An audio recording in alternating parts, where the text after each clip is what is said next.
bypass FC जदि विजय हेब semi-final match तो जितब कि अन्य अपोनेंट टीम लाल और हलदिया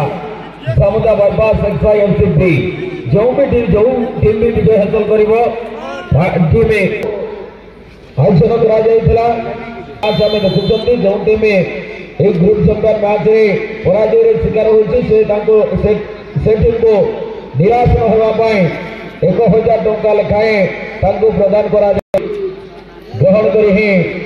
विदाय नेब टूर्णामेंट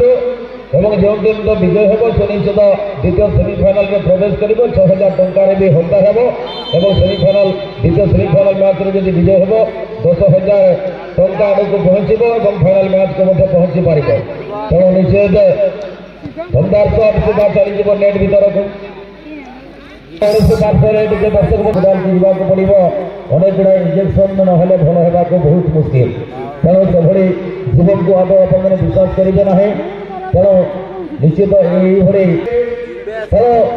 चलित वर्ष इंग्राजी नववर्ष 2025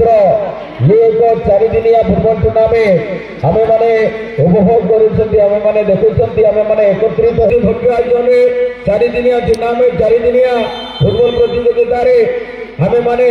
एकत्रित होई पारिछंती एवं नववर्ष इंग्राजी नववर्ष रे आमे माने